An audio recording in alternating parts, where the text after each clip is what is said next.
Congress party మాదిగలకు 2 parliamentary సీట్లు ఇవ్వకపోవడానికి ప్రధాన కారణం మందకృష్ణ మాదిగ బీజేపీకి మాదిగ జాతిని తాకట్టు పెట్టడమే. లేకపోతే ఖచ్చితంగా ఇవాళ కాంగ్రెస్ పార్టీని నిలదీసి హక్కు ఇవాళ మాదిగ జాతికి వచ్చేది. ఆయన పూర్తిగా బీజేపీకి సరెండర్ అయిన కారణంగానే ఇవాళ మాదిగలకి 2 సీట్ల కోసం ఇతరులు కొట్లాడే పరిస్థితి.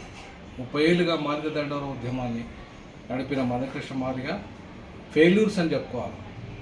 ఆయన ఫెయిల్యూర్ కారణంగా, ఆయన తన ఇష్టారాజ్యంగా తీసుకుంటున్న నిర్ణయాల కారణంగా ఇవాళ మాదిగ జాతి అన్ని రకాలుగా అవమానాలు ఎదుర్కొంటున్నది, వెనుకబడ్డది, అభివృద్ధికి దూరమైంది.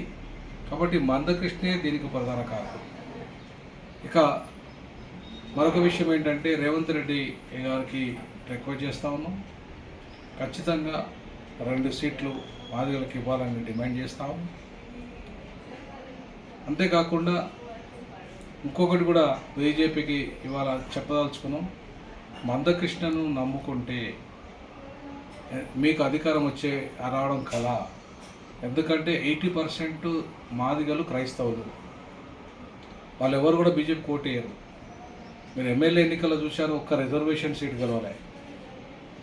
నిజంగానే మాదిగల ఓట్లు కనుక బీజేపీకి పడి ఉంటే ఒక్కటైనా ఖచ్చితంగా గెలిచేది. కానీ రిజర్వేషన్ స్థానాలలో డిపాజిట్లు రాలేదు బీజేపీకి.